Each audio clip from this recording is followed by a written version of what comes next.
ఎస్తేరు గ్రంథం 4వ అధ్యాయం.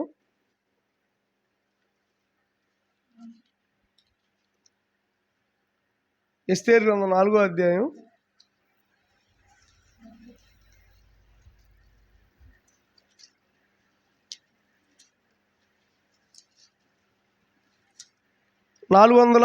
పేజీ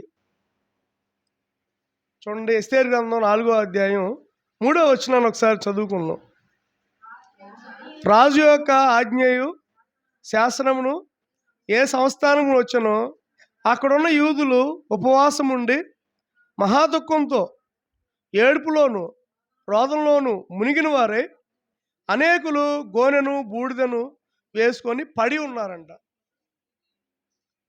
అంటే ఎస్తేరు గ్రంథంలో ఒక భయంకరమైనటువంటి విధానం ఏంటంటే, ఇటు కూర్చోమా నువ్వు. ఎస్తేరు గ్రంథంలో ఒక భయంకరమైన విధానం ఏంటంటే, ఒక ఆజ్ఞ ఇచ్చాడు, ఒక జీవో విడుదల చేశారు. మన గవర్నమెంట్ వారు అప్పుడప్పుడు జీవో అంటారు. జీవో అంటే ఏంటి? చదువుకున్న పిల్లలు ఉన్నారు, చెప్పాలి. జీవో అంటే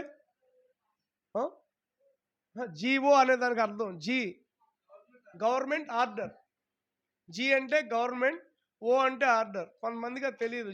జీవో అంటారు. అంటే గవర్నమెంట్ ఒక ఆర్డర్ పాస్ చేస్తుంది అనమాట. ఇప్పుడు చంద్రబాబు నాయుడు గారు వచ్చారు, ఆయన కొన్ని ఆర్డర్లో పాస్ చేస్తాడు. అంతకుముందు ఉన్నటువంటి జగన్మోహన్ రెడ్డి గారు కొన్ని ఆర్డర్లు, తర్వాత మోడీ గారు కొన్ని ఆర్డర్లు పాస్ చేస్తారు. వాళ్ళు చెప్పినట్లుగా మన భారతదేశం అంతా కూడా మోడీ గారు ఒక ఆర్డర్ పాస్ చేశారు. చూడండి, డబ్బులు నోట్లు రద్దయినాయి, ఒక ఆర్డర్ పాస్ చేశారు. ఆ రోజున జరిగింది ఏంటంటే, నా దగ్గర 40 రూపాయలు ఉన్నాయి. వీరవల్లి అప్పుడు రమేష్ గారు ఒక పాట ప్రార్థన చేస్తుంటే నన్ను కూడా రమ్మన్నారు అనమాట. ఛానల్ అయింది. 40 రూపాయలే ఉన్నాయి. ఆ రోజు నైట్ ప్రార్థనకి వెళ్ళేటప్పుడు నేను అనుకున్నాను, సరే ప్రార్థనకి వెళ్తాం కదా, వాళ్ళు కానుక పెడతారు కదా, వచ్చేటప్పుడు పెట్రోల్ కొట్టించుకుందాంలే అని వీరవల్లి ప్రార్థనకి వెళ్ళాను అనమాట. ప్రార్థనకి వెళ్తే అక్కడ ప్రార్థన అయిపోయింది. అయిపోగానే అప్పుడే పాస్ అయింది. ఏది? ఈ ఆర్డర్. నైట్ పూటే 8ంటికో 8ంటికో పాస్ చేశారు. రేపు పొద్దున్న నుంచి 500 కాగితాలు, 1000 రూపాయల కాగితాలు రద్దు, చెల్లవు, అవి మీరు గవర్నమెంట్ బ్యాంకులకి తీసుకెళ్ళి ఇవ్వండి అని 8ంటికి పాస్ చేశారనుకుంటా. అందరూ అనుకుంటున్నారు. 500 కానుక పెట్టారు. 500 కాగితం 500 కాగితం తీసుకొని పెట్రోల్ బంక్ వస్తే వాడు తీసుకోవట్లేదు. పెట్రోల్ లేదు, అయిపోతుంది. రిజర్వ్లో పడి కూడా ఛానల్ అయింది. అవి తీసుకోండి, పర్వాలేదులే, మీరు తీసుకోండి. లేదండి, ఆర్డర్ వచ్చింది, ఇందాకే మోడీ గారు చెప్పారు, మేము తీసుకోండి, సారీ, ఇంకా మాకు అధికారం రాలేదు. అంటే మోడీ గారు చెప్పారు, కానీ పెట్రోల్ యొక్క యాజమాన్యం దాన్ని ఒప్పుకొని, సరే ఇక్కడి నుంచి మీరు తీసుకొని అనాలి కదా. గప్పుకుని ఇప్పుడు తీసుకుంటే మళ్ళీ మా వాళ్ళు ఊరుకోరని అన్నారు. ఆఖరికి మరి 40 రూపాయలు ఉంది నా దగ్గర, కొన్ని 40 రూపాయలు ఆయిల్ కొడతామంటే 40 రూపాయలు ఆయిల్ కొట్టాడు. అంటే నా దగ్గర ఉన్నటువంటి 40 రూపాయలు ఉపయోగపడి 500 ఉపయోగపడలా. 500 కాదు, ఆ సమయంలో 5 లక్షలు ఉన్నా కానీ ఉపయోగపడినటువంటి చాలామంది ఇల్లు కట్టుకునేవాళ్ళు ఇల్లు ఆగిపోయినాయి, ఉద్యోగాలు ఆగిపోయినాయి ఆ సమయంలో. ఎందుకంటే ఒక గవర్నమెంట్ ఒక ఆర్డరు వచ్చి పాస్ చేశారు. అలాగే ఇక్కడ ఎస్తేరు గ్రంథంలో ఒక గవర్నమెంట్ ఒక ఆర్డర్ పాస్ చేశాడు. ఏంటి? యూదులందరినీ చంపేయండి. నీ ఏ జాతి, నీది ఏ కులం అని అడుగుతారు వచ్చి. నేను యూదుండండి అంటే చంపేయటమే.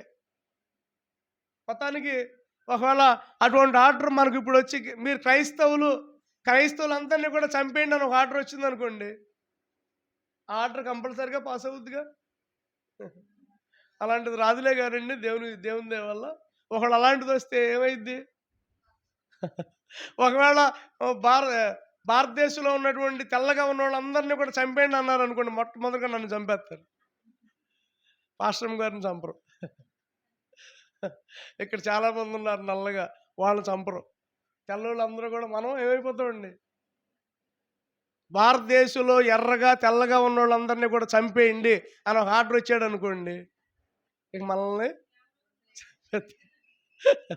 అప్పుడు మనం మసిబొగ్గు రాసుకొని నల్లగా, అప్పుడు అనుకుంటారు, చూసావా మమ్మల్ని నలుపని ఎగతాలు చేశారు, ఇప్పుడు మేమే ఉన్నాం. ఒకవేళ భారతదేశంలో నల్లగా ఉన్న వాళ్ళందరినీ చంపేయండి అంటే, నల్లగా ఉన్న వాళ్ళందరినీ చంపేయండి అని ఒక ఆర్డర్ వచ్చింది అనుకోండి, మరి అమెరికాలో అదేగా పెద్ద గొడవ, నల్ల జాతి తెల్ల జాతి. ఆ రోజుల్లో అమెరికాలో గొప్ప యుద్ధం ఏంటి? నల్ల జాతీయుల మధ్య, తెల్ల జాతీయుల మధ్యన గొడవలు, యుద్ధం. అప్పుడున్నటువంటి ప్రెసిడెంట్ నిజంగా ఆ యుద్ధాన్ని పరిగణించి ఎవరైనా సరే మన దేశంలో ఉండొచ్చని ఒక ఆర్డర్ పాస్ చేశాడు. స్తోత్రం. అందుకనే ఈ రోజున తెల్లోళ్ళు, నల్లోళ్ళు అందరూ కలిసి ఉన్నారు. కొంతమంది ఏ ఆర్డర్ వస్తుందో తెలీదు. అలాగే నీకు ఒక ఆర్డర్ వచ్చింది. ఏంటి ఆర్డరు? నువ్వు యూదుడైతే చంపేయి. అందరూ పాపం యూదులే చాలామంది ఉన్నారు ఆ దేశంలో. ఇప్పుడు వాళ్ళ పరిస్థితి ఏంటి? పిల్లల్ని చంపేస్తున్నారు, తల్లిదండ్రులను చంపేస్తున్నారు, తలుపు తీస్తున్నారు. మీరు ఎక్కడి నుంచి వచ్చారండి? మాది యోధా దేశం అంటే చాలు పొడిచేస్తున్నారు. ఇప్పుడు జనం అంతా కూడా ఎలా ఉన్నారు చూడండి.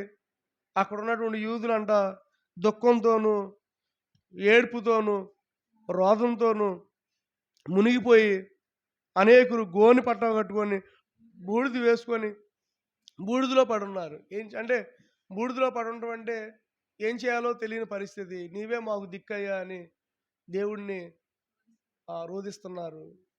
నిజంగా పిల్లలు గమనించండి. ఈ రోజున దుఃఖంలోను, ఏడుపులోను, రోదంలోను ఉన్నటువంటి మనం కొన్నిసార్లు అనారోగ్యాన్ని బట్టి దుఃఖం కలుగుద్ది. కుటుంబంలో ఉన్న ఆర్థిక పరిస్థితిని బట్టి దుఃఖం కలుగుద్ది. కుటుంబంలో ఉన్న పిల్లల్ని బట్టి దుఃఖం కలుగుద్ది. కానీ మన దుఃఖాన్ని ఆశీర్వాదంగా మార్చేవాడు ఎవరంటే దేవుడు. ఆమేన్. ఈ రోజున మన కన్నీటిని సంతోషంగా మార్చేది ఎవరంటే యేసయ్య. ఆమేన్. ఇప్పుడు ఇలాంటి పరిస్థితుల్లో ఇలా గమనించండి, ఇలా ఉంది పరిస్థితి. ఇలాంటి పరిస్థితుల్లో ఎవరు ఉపయోగపడ్డారంటే ఒక స్త్రీ ఉపయోగపడింది. ఆమేన్. యూదులందరినీ కూడా చంపేయాలి అని ఒక ఆర్డర్ వచ్చినప్పుడు, ఒక ఆర్డర్ పాస్ అయినప్పుడు దాన్ని రద్దు చేయడానికి దేవుడు వాడుకుంది ఎవరినంటే ఒక అమ్మాయిని వాడుకున్నాడు. స్తోత్రం. ఎవరినండి? చాలామంది ఎగతాళి చేస్తారుగా, ఆడపిల్ల ఆడపిల్ల. కానీ బైబిల్ గ్రంథంలో నిజంగా స్త్రీలకి ఎంతో గొప్ప ఆధిక్యత ఇచ్చాడు. స్తోత్రం. హల్లెలూయా. ఇక్కడ ఉన్నటువంటి ఎస్తేరు నిజంగా ఒక గొప్ప తీర్మానం చేసుకుంది. ఏంటి ఆ తీర్మానం అంటే చూడండి, 15-16 వచనాలు చదవండి. 15-16 వచనాలు.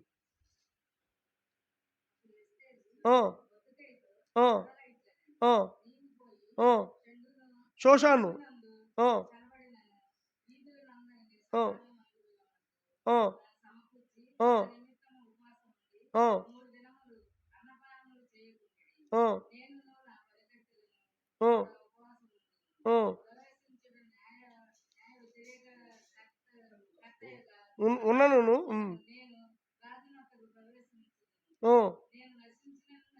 చూడండి, ఇక్కడ ఎస్తేరు ఏమనుకుందంటే నేను నశించినా పర్వాలేదు, కానీ నా బిడ్డలు మాత్రం నశించకూడదు.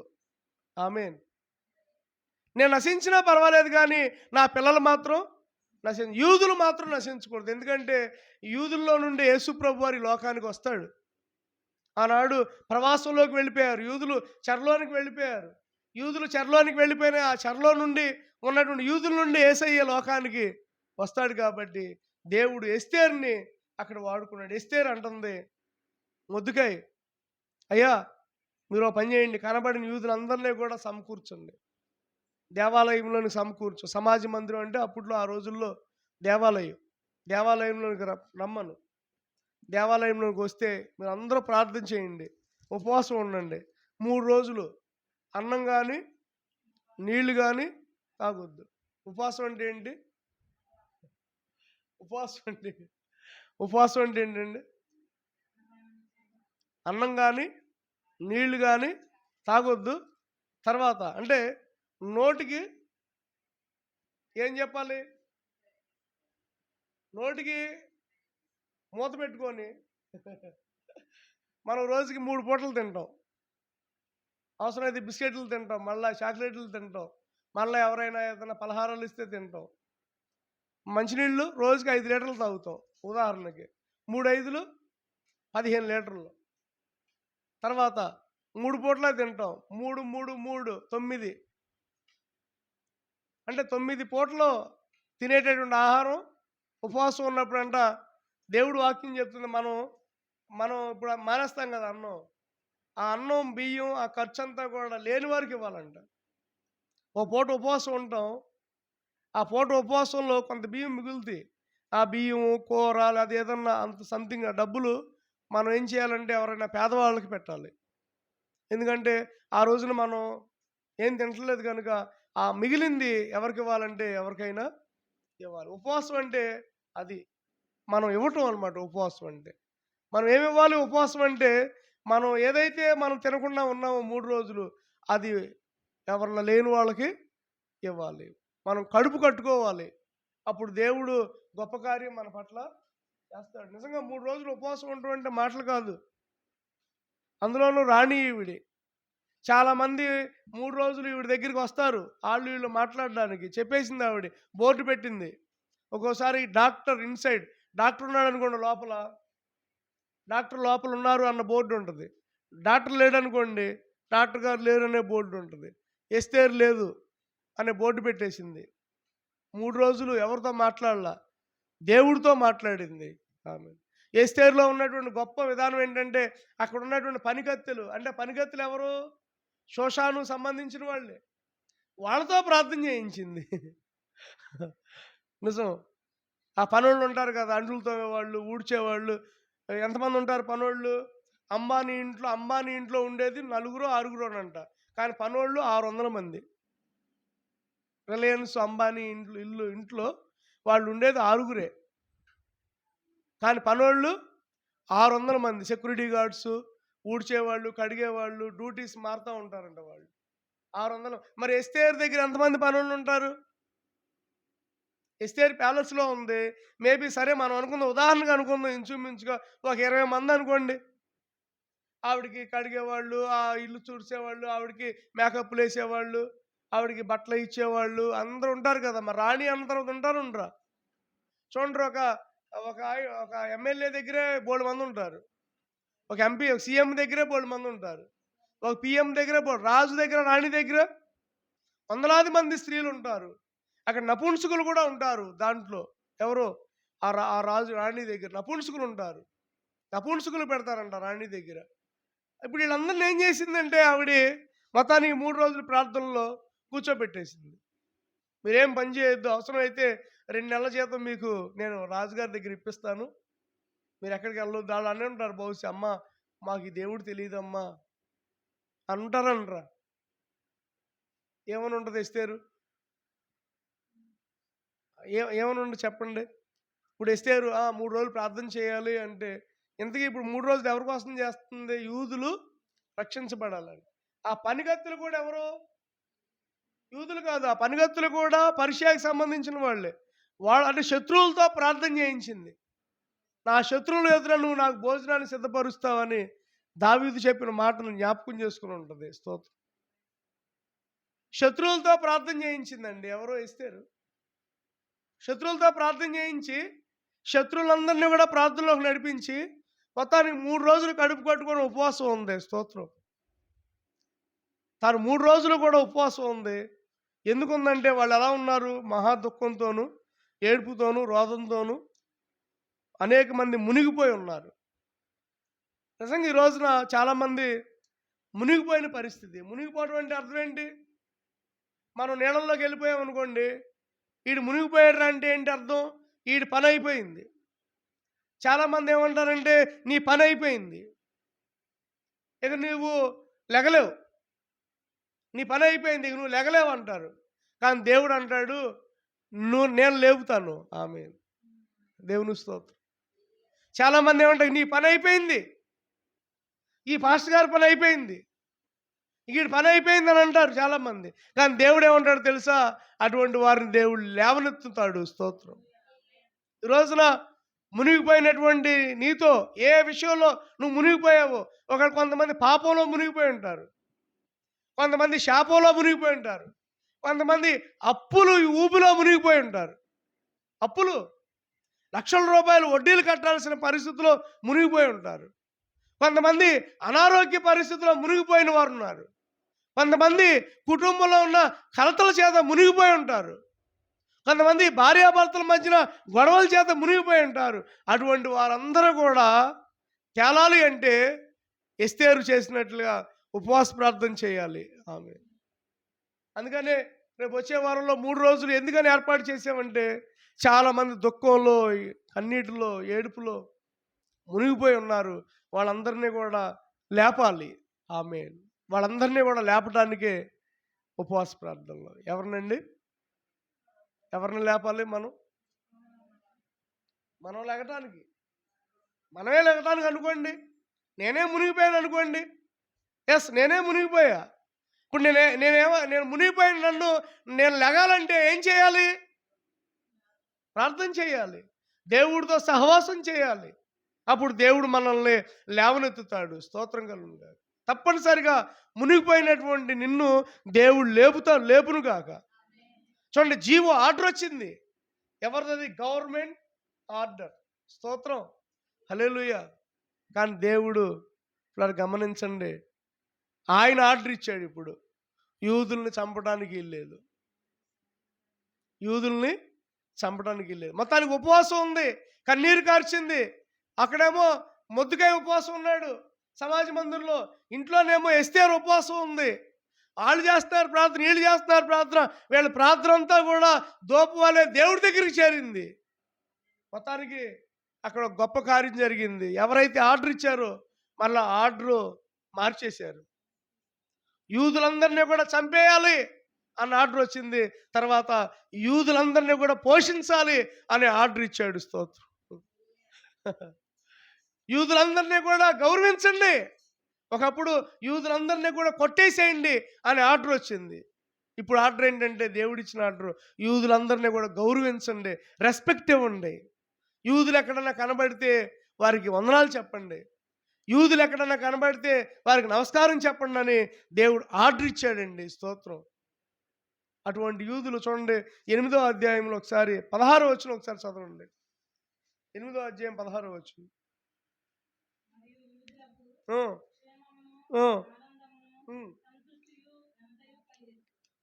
చాలు చాలు. చూడండి, ఇక్కడ 4, ఇక్కడ 4. 4వ అధ్యాయం 3వ వచనంలో 4 ఏంటి? మహా దుఃఖం, ఏడ్పు, రోదన, మునిగిపోయారు. అర్థమవుతుందండి? 4వ అధ్యాయం 3వ వచనంలో 4 సమస్యలతో ఉన్నారు వాళ్ళు. అంటే 4 రకాలుగా వాళ్ళు మునిగిపోయి ఉన్నారు.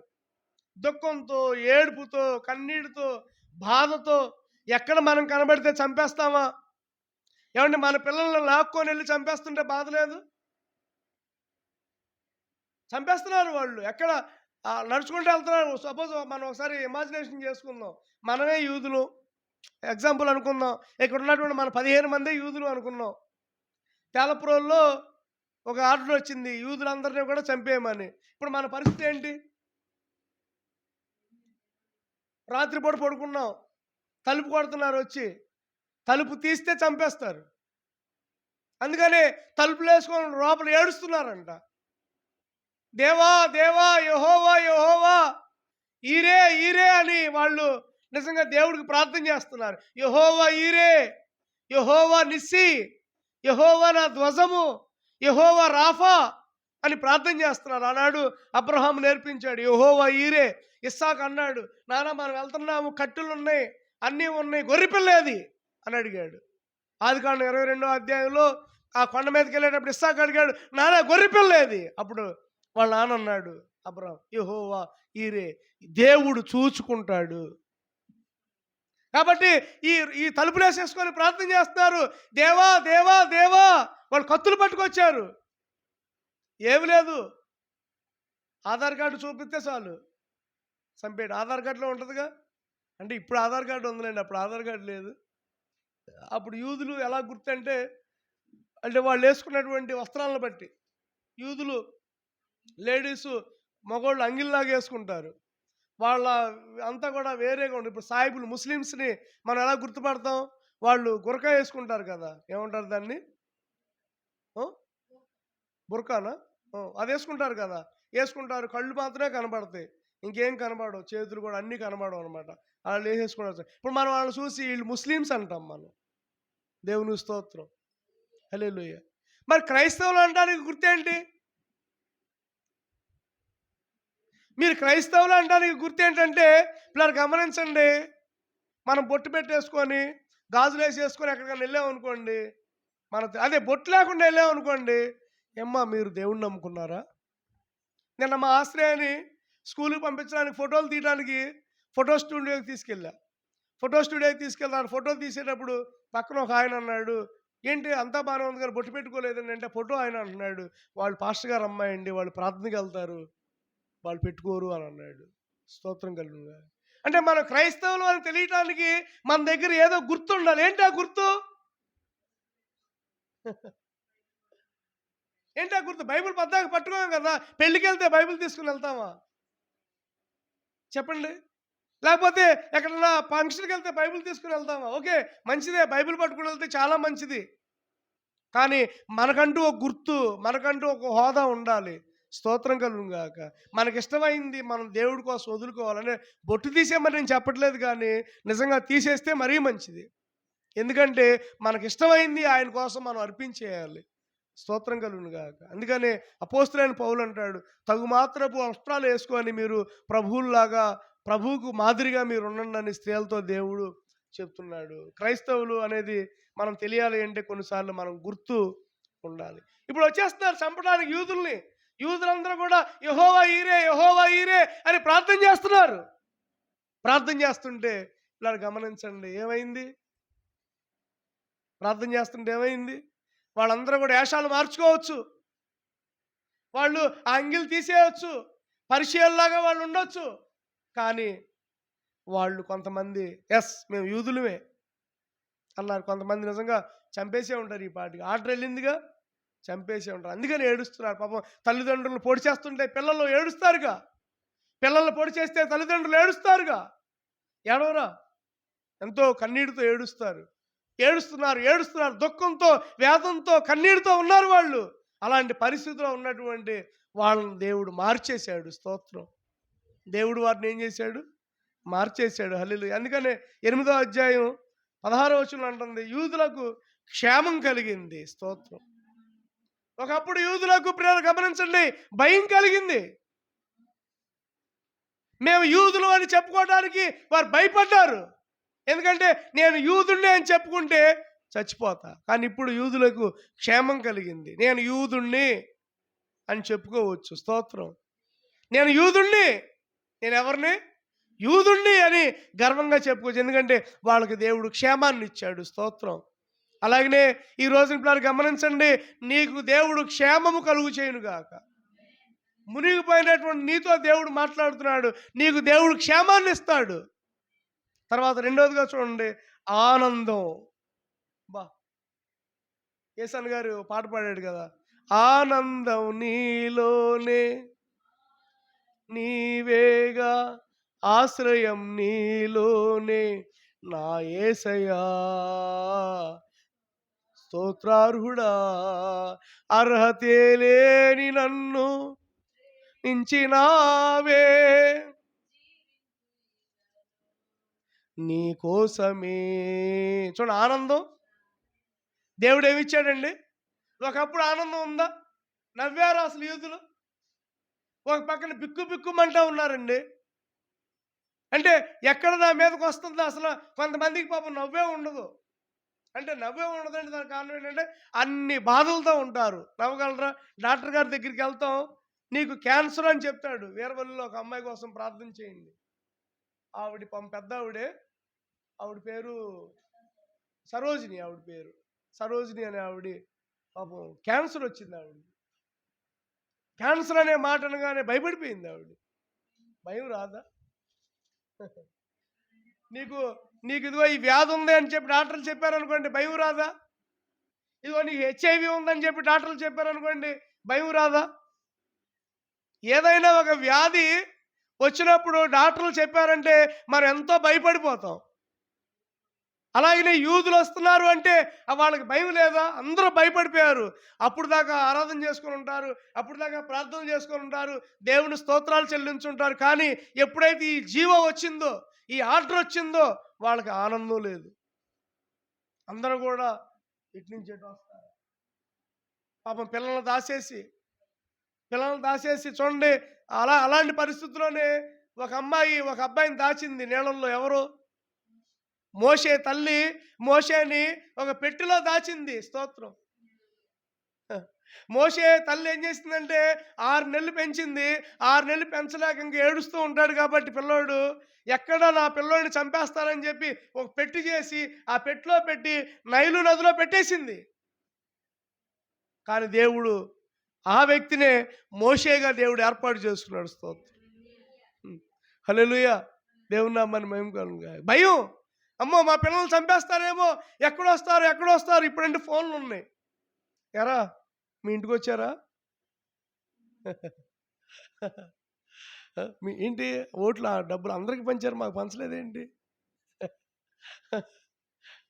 ఏంటి మీ ఇంటికి వచ్చారు ఎమ్మెల్యే గారు, మా ఇంటికి రాలేదేంటి అని ఫోన్లు చేసుకుంటూ ఉంటాంగా, చాలామంది చేసుకుంటూ ఉంటారుగా. అలాగనే ఒకవేళ అప్పుడు ఫోన్లు ఉన్నాయనుకోండి, ఏయ్ మా ఇంటికి వచ్చారు యూదులు, మేము ఏదో ఒకటి చెప్పాము, మీరే ఏదో ఒకటి చెప్పి తప్పించుకోండి. అవసరంలే మాది యూదా దేశం కాదు, మాది పర్షియా దేశం అని చెప్పండి, పర్లేదు. అబద్ధం ఆడండి అనేవాళ్ళు కూడా ఉంటారు. ఏమనేవాళ్ళు ఉంటారు? అబద్ధం ఆడండి అనేవాళ్ళు కూడా ఉంటారు. అబద్ధం ఆడొద్దు, అవసరమైతే ప్రాణాలు పోయినా పర్వాలేదు అనేవాళ్ళు కూడా చెప్పేవాళ్ళు ఉంటారు. పర్లేదు మనం ప్రాణం తగ్గించుకోవడానికి అబద్ధం ఆడినా పర్వాలేదు అనేవాళ్ళు కూడా ఉంటారు. 2 రకాల ప్రజలు ఉంటారు. ఎంతమంది? అబద్ధం ఆడండి పర్వాలేదు అనేవాళ్ళు ఉంటారు.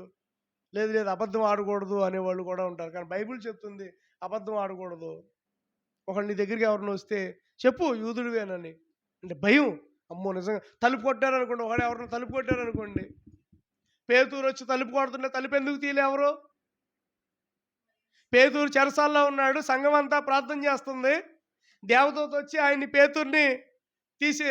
పేతుర్ని విడిపించాడు. దేవదూత వచ్చి పేతురు తలుపు కొడుతున్నాడు, తలుపు ఎందుకు తీయలా? ఎక్కడ మమ్మల్ని చంపేస్తారో. పేతురు కాదు, చూడండి అమ్మాయి అంది, రోదే అమ్మాయి, చిన్న అమ్మాయి అంది తలుపు కొట్టేటప్పుడు. తలుపు కొట్టేది ఎవరో చూడంటే తలుపు కొట్టేది పేతురు అంది. స్తోత్రం. కానీ వాళ్ళు నమ్మలా. తలుపు పేతురు ఎందుకు కొడతాడు? పిచ్చిదానివి, పేతురు చెరసాల్లో ఉన్నాడు అన్నారు. ఒక పక్క ప్రార్థన చేస్తున్నారు. ఏమని ప్రార్థన చేస్తున్నారు? అందుకనే చాలామంది చెప్తూ ఉంటారు వర్షం కోసం ప్రార్థన చేస్తున్నారని చాలామంది. ఒక అమ్మాయి గొడుగు పట్టుకొస్తుందంట, చిన్నపిల్ల. మన సిరి ఆశ్రయ అంత ఉన్నోళ్ళు, తెలుగుగలోళ్ళు కదా, గొడుగు పట్టుకొస్తుందంట. పాస్టర్ గారేమో వర్షం కోసం ఉపవాస ప్రార్థనలు పెట్టాడు 3 రోజులు, నాలాగనే పెడితే పాపం గొడుగు తీసుకొస్తుందంట. గొడుగు తీసుకొస్తుంటే అందరూ అన్నారంట, అంటే గొడుగు పట్టుకున్నాం ఏంటి? అదేంటి మనం దేనికి వెళ్తున్నాం ప్రార్థనకి? పాస్టర్ గారు ఎందుకు పెట్టారు ప్రార్థన?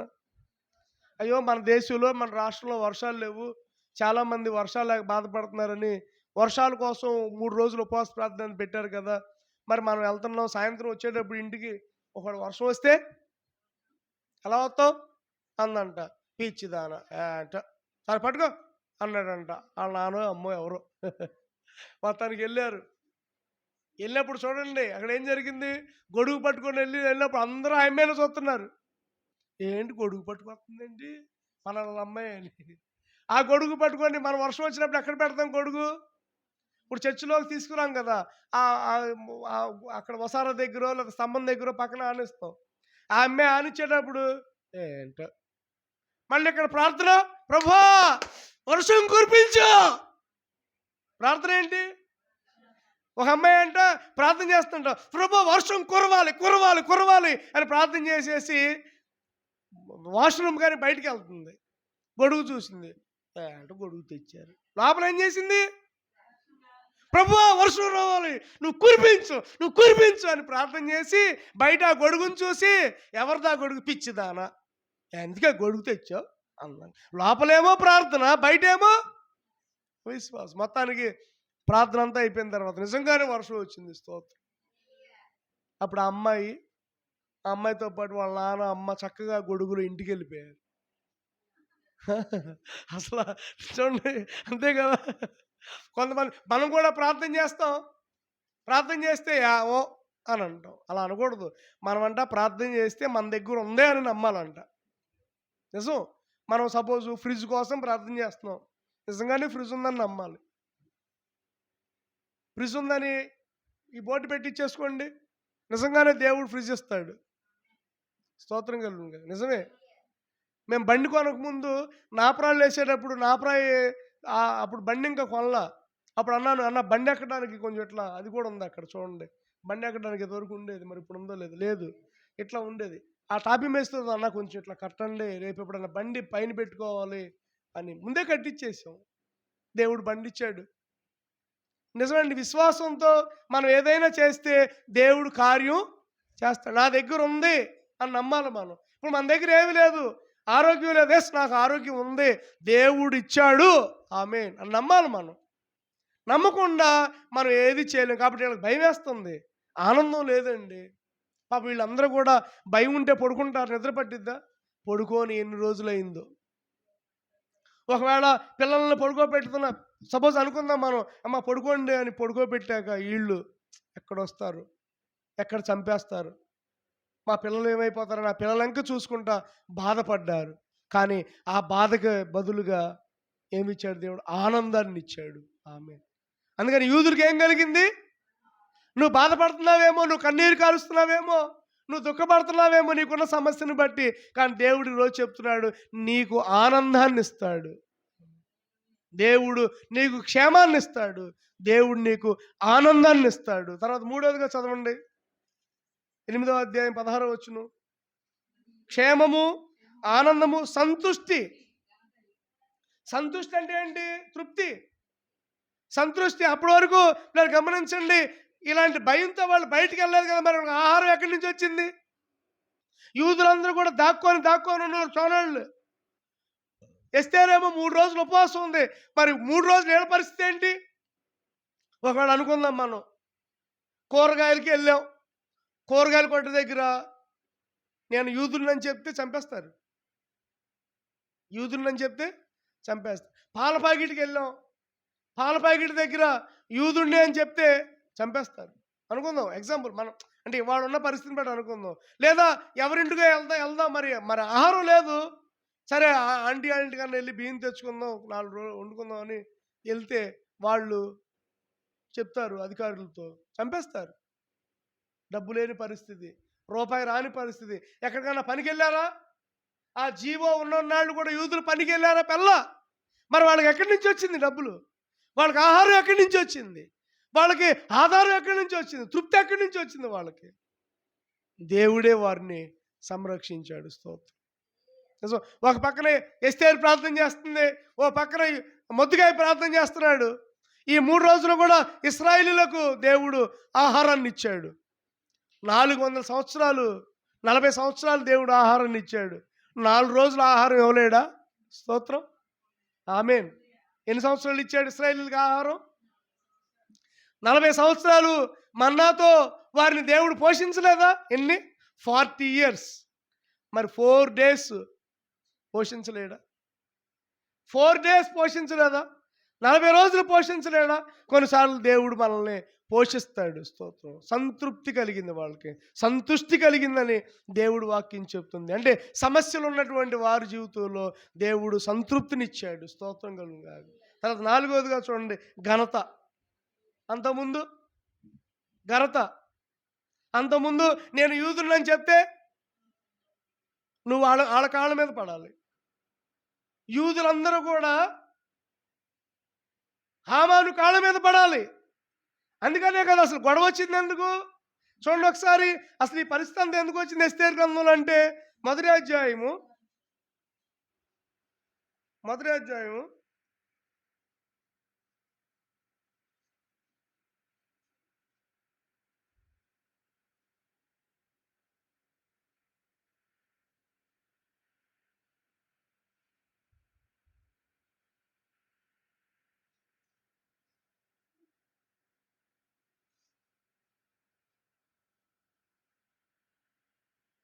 అదే కాళ్ళ మీద పడడు ఈయన. ఎక్కడ ఉంటుంది అది ఒకసారి చూడండి.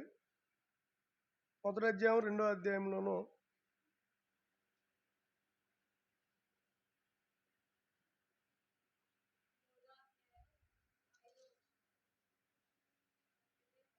మూడో అధ్యాయం. ఎస్, 3వ అధ్యాయం చదవండి ఒకసారి. 3వ అధ్యాయము చూడండి, 2వ వచనం చదవండి, అర్థమైంది. Very good.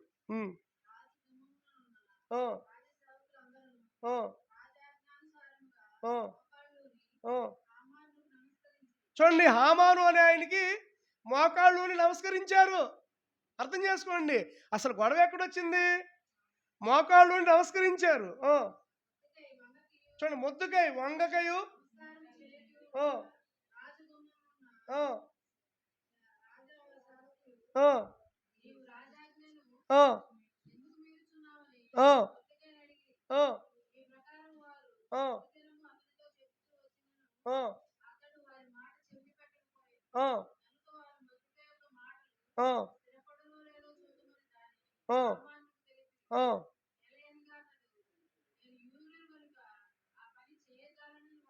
నేను యూదులను కనుక ఆ పని చేయజాలను. చూడండి, రాజు వచ్చినప్పుడు, రాజు వస్తా ఉన్నాడు. రాజు వస్తా ఉన్నప్పుడు ఆ హామాను వచ్చినప్పుడు వీళ్ళందరూ ఏం చేస్తున్నారు? ఇలా, ఏది మొన్న జగన్మోహన్ రెడ్డి గారు వస్తుంది ఎట్లా పెట్టారు కదా, అట్లా ఇట్లా ఇట్లా పెట్టి ఇలా నమస్కారం పెట్టారు. ఆ రాజు వెళ్ళిపోయే వరకు కూడా ఇలాగే ఉన్నారు. ఎవరు? అందరూ.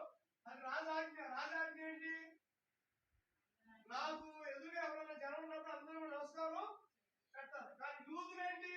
యూదులు ఈ మోకాళ్ళు దేవుడి దగ్గర తప్ప ఎవరి దగ్గర కూడా వంచరు. అది దేవుడు వాక్యం చెప్తుంది. ఎందుకంటే మీరు ఎవరి దగ్గర కూడా మోకాళ్ళు అవసరం లేదు, మీరు దేవుడికి మాత్రమే నమస్కారం చేయాలని దేవుడి వాక్యం ఉంది. కాబట్టి యూదులు ఆ పని చేయరు. అంటే మనుషులను ఆరాధించరు. యూదులు ఎవరిని ఆరాధించరు?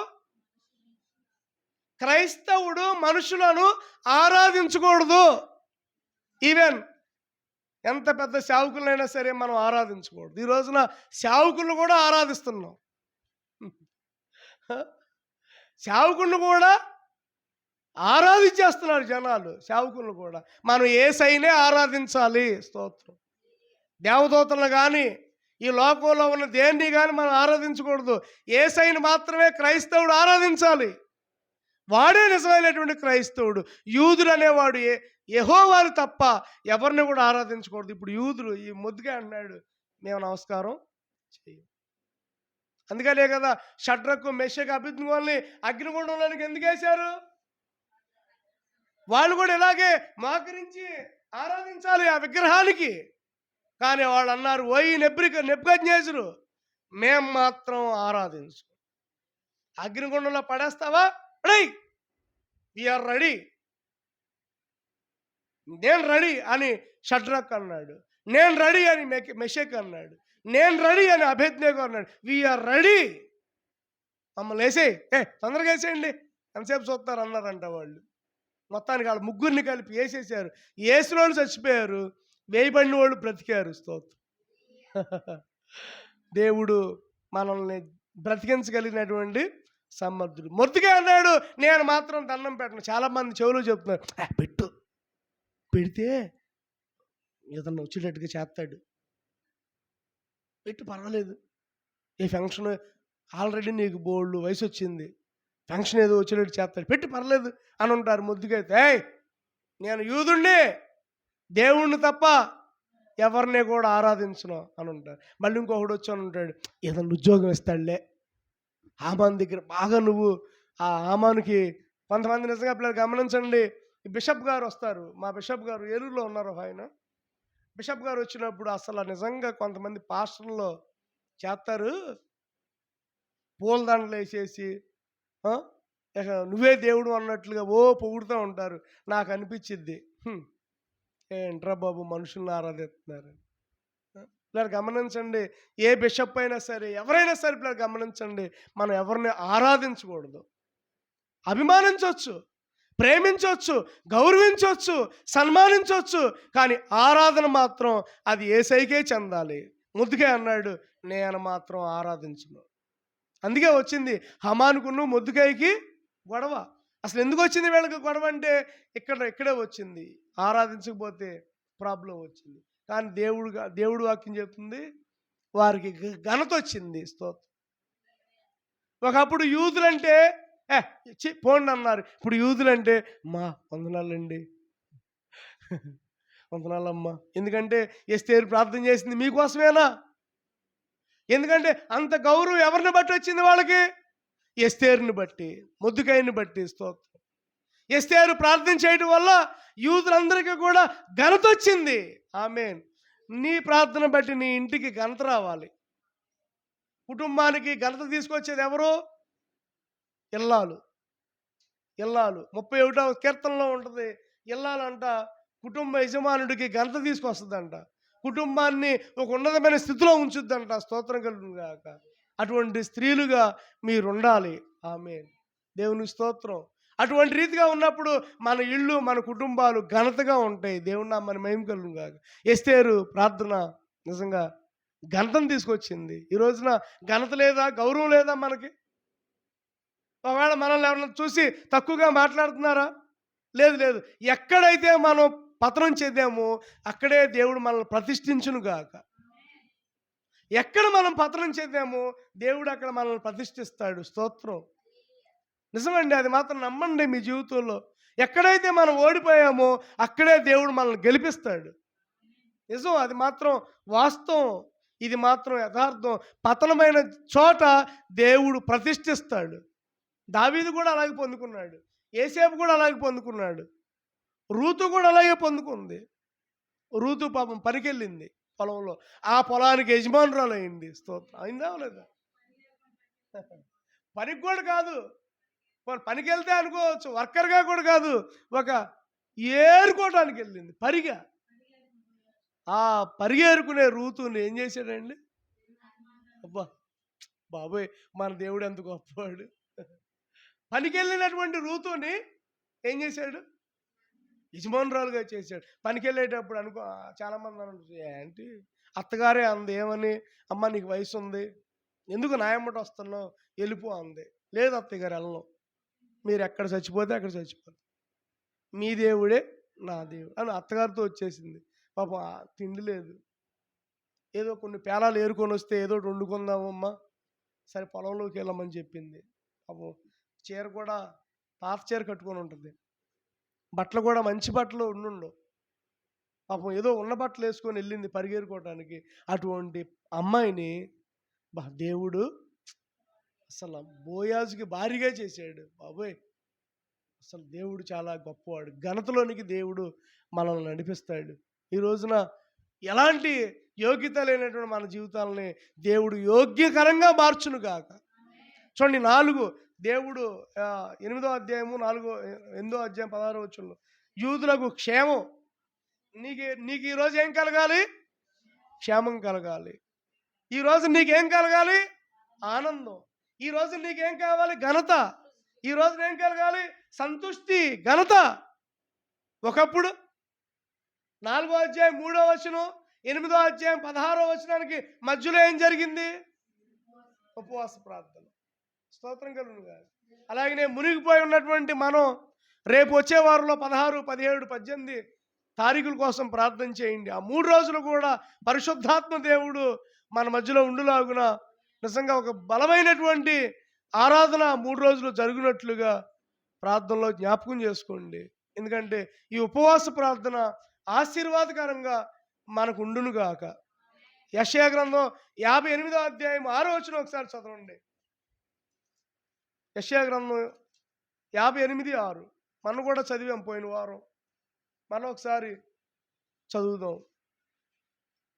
దుర్మార్గులు కట్టిన కట్లను విప్పుటయు, కాడిమాను మేకులు తీయుటయు, బంధింపబడిన వారిని విమోచింపుటయు, ప్రతి కాడి విరగ్గొట్టడానికి నేను ఏర్పరచుకున్న ఉపవాసము కదా.